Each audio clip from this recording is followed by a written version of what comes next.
अस्सलाम वालेकुम। हमारे साथ हैदर सुल्तान साहब मौजूद हैं। आज मरहूम सुल्तान राही साहब की 28वीं बरसी है और हर साल की तरह इस साल भी उनके जो साहबजादे हैं उन्होंने बड़ा ज़बरदस्त एहतमाम किया अपने वालिद साहब के साले सवाब के लिए।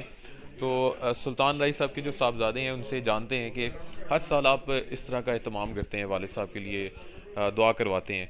लेकिन दुआ करवाने के अलावा भी कोई दिल में चीज़ होती है जो आप शेयर करना चाहें आज?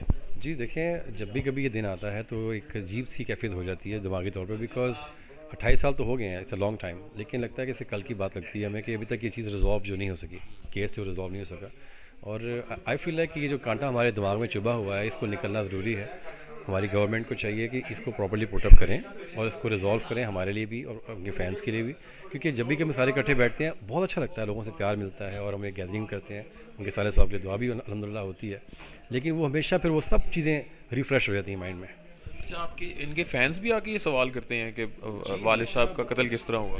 वो ये नहीं पूछते किस तरह हुआ, वो ये पूछते हैं केस रिज़ॉल्व तक क्यों नहीं हुआ, अच्छा। होना चाहिए। और मैं जब भी कभी बाहर भी जाता हूँ कहीं पे, अगर इंटरनेशनल भी ट्रैवल करता हूँ, वहाँ पे भी जब लोग मिलते हैं मुझे, की फैंस ये बात मुझसे पूछते हैं, तो ये एक ऐसा सवालिया निशान बन चुका है मेरे ख्याल से कि इसको डेफिनेटली रिज़ॉल्व होना चाहिए मेरे हिसाब से। ठीक है। अच्छा, एक चीज़ और बताएँ, अब आपके वालिद साहब को 28 साल हो गए इस इंडस्ट्री से रुखसत हुए। तो आप क्या समझते हैं उनके 28 साल का जो ये गैप था, कोई ऐसी चीज़ है जो आप समझते हैं कि मुझे प्राउड मोमेंट है कि मेरे वालिद साहब ने ये काम किया और 28 साल में अगर मैं कोई काम गिनवाना चाहूँ तो वो मैं गिनवाऊँगा? जी, मेरे हिसाब से जो उनकी लेगेसी अभी तक चल रही है, मेरे हिसाब से मेरे लिए बहुत एक प्राउड मोमेंट फील मुझे होती है, because I feel very honoured to be his son. कि उन्होंने इतनी मेहनत, इतना ज़ोर लगा छोड़ा, कह रहे कि इतना ज़ोर से इस चीज़ को पुश किया कि वो आज तक माशाल्लाह वो चीज़ सर्वाइव कर रही है हमारे लोगों के दिलों में।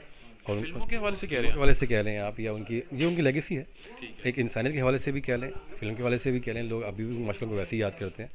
अब देखें, जो हमारे जो मौलवी हज़रात हैं, जो दीनी लोग हैं, वो तो फ़िल्में नहीं देखते ना, लेकिन उनके दिल में जब भी कभी मैं मुझसे भी मिलता हूँ तो अबू जी के बारे में हमेशा बहुत अच्छे रिमार्क्स मिलते हैं और हमेशा दुआ देते हैं अबू जी के लिए कि अल्लाह ताला को जन्नत में जगह दें। कि ये बात है कि उन्होंने अपना दीन का जो उनका लेवल था ना, उन्होंने दुनिया भी रखी, दीन भी रखा, हुँ। जिसकी वजह से लोग माशाल्लाह को आज भी उस लेवल पे माशाल्लाह याद करते हैं। अच्छा, बेटे जो होते हैं या औलाद जो है वो अपने वालिदैन के साले सवाब के लिए कुरान ख़्वानी तो करवाती है, फ़ातिहा ख़्वानी तो करवाती है, लेकिन साथ साथ जो उनके फ़लाही काम है उसको लेकर भी चलते हैं। तो हैदर सुल्तान क्या अपने वालिद साहब के जो फ़लाही काम थे उनको अब तक लेकर चल रहे हैं या फिर उसमें गैप आ चुका है? नहीं, अल्हम्दुलिल्लाह अल्हम्दुलिल्लाह। देखें, बात ये है कि अबू जी का जो फ़्लो था माशाल्लाह, जिस लेवल पे वो करते थे, वैसे तो अभी मैं नहीं कर रहा, लेकिन जितना मेरे अंदर कैपेसिटी है मैं कर रहा हूँ। अच्छा। और अबू जी के नक्शे कदम पे चलते हुए ही कर रहा हूँ कि ताकि किसी को बताए बगैर किया जाए। क्या आप, अच्छा चलें ये बता दें, वालिद साहब क्या क्या फ़लाही काम करते थे? माशाल्लाह उनके दुनिया में अब बहुत से लोगों के उन्होंने मंथली बच्चों के उन्होंने बांधे हुए थे, फैमिलीज़ के बहुत सी बच्चों की शादियाँ करवाई, मस्जिदें बहुत सारी बनवाई, बहुत से यतीमों के सर पर उन्होंने हाथ रखा, उनके एजुकेशन के हवाले से, मैरिज, तो बहुत से ऐसे काम थे जो माशाल्लाह वो करते थे, जो हमें भी नहीं मालूम थे क्या करते हैं। तो जब ये दुनिया से जब गए हैं तो बहुत से लोगों ने आके मुझे यही कहा जी कि आपके वाले साहब ने कि हमारे वाले साहब चले गए दुनिया से, कि हमारा कौन ख्याल करेगा अब।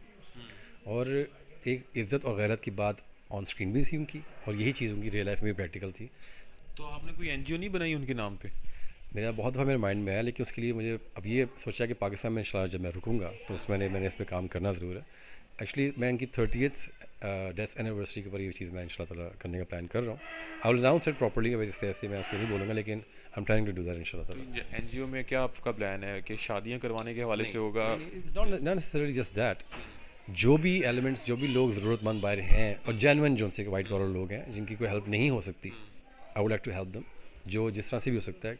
कुछ के लोग बेचारे हॉस्पिटल में पड़े होते हैं, उनके पास पैसा नहीं होता, बहुत बहुत सी चीज़ें होती हैं। तो कोई एक एलिमेंट नहीं है, इंशाल्लाह ताला I am gonna cover everything तो ये इंशाल्लाह। 30th पे होगा अनाउंस? मैं वही कह रहा हूँ, बिफोर टाइम कुछ नहीं बोलना चाहता। 30 इंशाल्लाह जब आएगी 2 साल के बीच में, तो फिर इसको इंशाल्लाह ताला चलें, करेंगे। जज़ाकल्लाह, बहुत थैंक यू। शुक्रिया। हैदर सुल्तान साहब हमारे साथ मौजूद थे और उन्होंने जो एक अनाउंसमेंट की कि वो 30th एनिवर्सरी पे, डेथ एनिवर्सरी पे एनजीओ बनाने का ऐलान कर सकते हैं, लेकिन साथ साथ 28 साल बाद भी अपने वालिद साहब के जो कातिल हैं और उनका जो केस रिज़ॉल्व करने के हवाले से मुतालबा है वो आज के दिन भी हैदर सुल्तान साहब ने दोहराया है।